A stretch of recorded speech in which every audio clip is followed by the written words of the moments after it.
So finally, Hilary Todson has been laid to rest in his hometown. The young man who was thrown down a hotel story building in Port Harcourt for being gay. We covered the story about 5 months ago, sometime last year in October. And the last we talked about it, the hospital where he passed seized his body per se, seized his remains because there were outstanding medical bills that his family needed to pay before they would release him.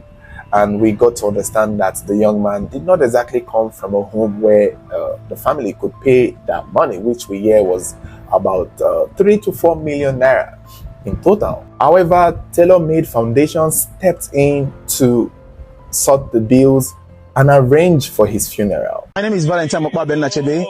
I'm the program manager for Tailor-Made Foundation. We're here today for Hilary Ikechukwu Emerole's burial. Hilary was murdered, and we, the Tailor-Made Foundation, stepped in to make sure that his hospital bills were paid and for his body to be released after staying months in the mortuary. Today, we sponsored majority of the burial that was done today. And on behalf of Tailor-Made Foundation, we say may his gentle soul rest in peace. Thanks to this foundation, Hilary's mother was able to see her son one last time, and his loved ones and family could finally lay him to rest for good. Even though we hear that during the funeral process, some things happened that was quite interesting and unbelievable. You know, we've seen it on the blogs that during the funeral, his kinsmen, you know, for lack of a better word, his village people, some of them came to sing a song celebrating his death just because, you know, of how he died. It's quite interesting. I used to think in death everyone is equal, but I guess even in death some people are more equal than the other. But it's a good thing. Thank God for this foundation. Otherwise, who knows what they would have done with his body. And sometimes I wonder what these hospitals or medical centers do with the bodies of people whose family could not pay the outstanding medical bills. I used to think maybe after a while they will just give the family back, or after a while they will probably donate it to science. I'm not so sure. But, well, thank God that's not the case for this young man. No words yet on the people who killed him. I don't know, we've not heard anything, whether the police are still investigating, but I think there's another organization that is tracing that. There's a different organization that is doing the tracking or helping the police maybe track the killers. But by now, given what we're told, they should have found those killers by this time. I don't know. It's let's just see how it goes.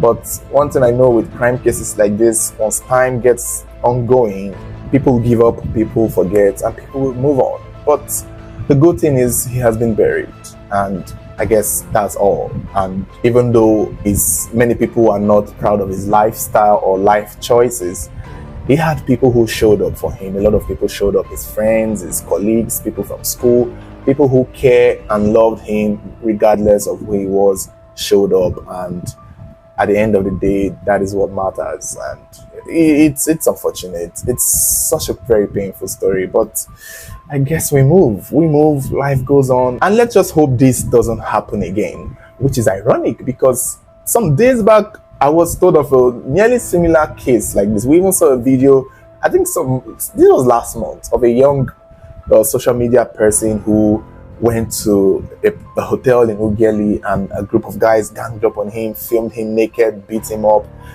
And when I did see that video, in my mind, I was like, oh, they're going to kill this young man. But I don't think he was killed. So thank God that was not the case.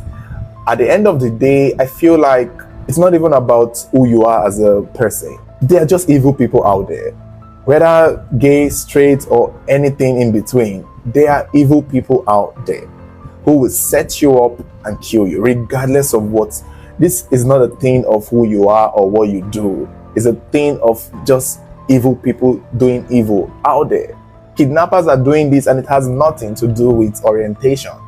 That's nothing to do with who you are. So I guess it's just best that people become careful, especially who you are going to meet in a place that you probably don't even know much about. So everything and all of these stories have in common is that somebody leaves their house to go and see someone else in another place that they met online, and it turns into a whole tragedy. This has been the formula for a lot of terrible stories we've covered here. So it's not a thing about being gay or being straight or being a prostitute or being a hooker or being an OS. It's not a thing about that. It's just a thing about people setting people up for evil just because they want money. So keep sexuality aside. This can happen to anyone because it's been happening to many people. It just comes in different backstory. Young women have gone to hotels to meet men and they ended up getting beaten, killed, filmed, raped, and murdered. Some we don't even get to see the bodies. Some get harvested and used for rituals. We saw that in River State in some stories a while back. So it's a recurring thing. Some people survive it, some don't. So at the end of the day, the bottom line here or the lesson here is before you go anywhere to meet anybody, especially far away from home or even near, you got to be careful who you're going to meet and really be sure of it.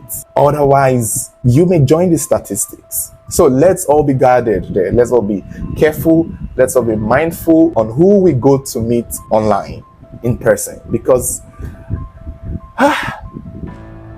it could go really south.